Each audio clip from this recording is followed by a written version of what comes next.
गोधूली वेला थी जब ब्रह्मा ने एक सुनहरे प्रकाश को देखा। यह एक विशेष समय था जब सृष्टि की रचना का एक नया अध्याय शुरू होना था। ब्रह्मा ने सहिष्णुता और ज्ञान की देवी सरस्वती के जन्म का अनुभव किया।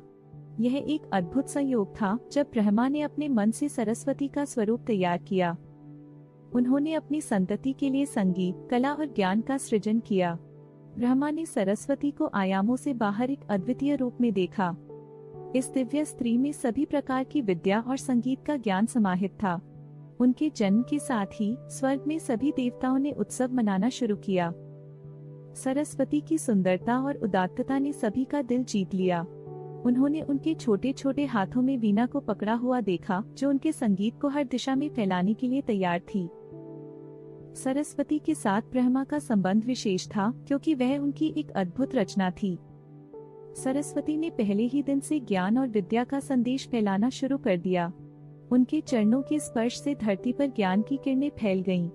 उन्होंने मंडलियों में बैठकर विद्यार्थियों को शिक्षा दी। एक दिन सरस्वती ने एक युवा ब्रह्मचारी से मुलाकात की जो विद्या की खोज में निकला था। उसकी जिज्ञासा और समर्पण को देखकर सरस्वती ने उसे अपने ज्ञान से समृद्ध किया। समय बीतता गया और सरस्वती का नाम पूरे ब्रह्मांड में फैल गया। हर कोई उनकी प्रशंसा करता था। उनके नाम से नदियाँ, पहाड़ और वनस्पतियाँ जीवित हो उठी। एक दिन एक प्रसिद्ध ऋषि ने सरस्वती की महिमा का गुणगान करते हुए कहा, सरस्वती, आप तो ज्ञान की देवी हैं, आपके बिना ज्ञान अधूरा है। उनके इस वाक्य ने सरस्वती को और भी महान बना दिया। एक बार दुष्ट राक्षसों ने विद्या और ज्ञान को नष्ट करने की योजना बनाई। उन्होंने सरस्वती को चुनौती दी और कहा, हम तुम्हें पराजित करेंगे और ज्ञान को नष्ट कर देंगे। सरस्वती, जो हमेशा शांति और प्रेम की प्रतीक थी, ने उन्हें समझाने का प्रयास किया, लेकिन राक्षस नहीं माने। इस स्थिति को समझते हुए सरस्वती ने अपने ज्ञान की शक्ति से उन्हें पराजित किया। उनकी विजय के कारण देवताओं ने एक बार फिर से सरस्वती की महिमा का गुणगान किया। उनके साथ मिलकर उन्होंने सरस्वती को समर्पित एक पर्व मनाया जिसमें सभी देवता और ऋषि शामिल हुए। इस पर्व में संगीत, कला और साहित्य का प्रदर्शन हुआ। सरस्वती ने अपने दिव्य संगीत से सभी को मंत्रमुग्ध कर दिया।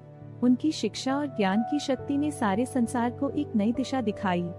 लोग सरस्वती को अपने घरों में पूजने लगे। सगाई और विवाह जैसे सभी शुभ कार्यों में उन्हें आमंत्रित किया जाने लगा। हर व्यक्ति उनके ज्ञान और संगीत के प्रति आभारी था।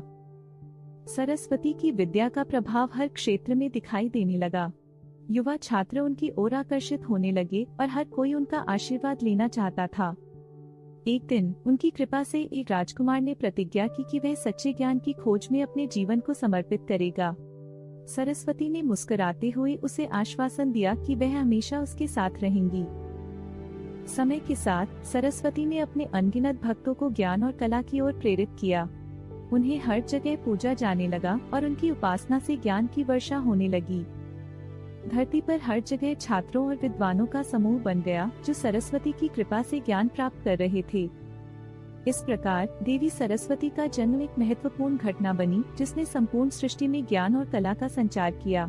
उनका नाम सजगता और समर्पण का प्रतीक बन गया।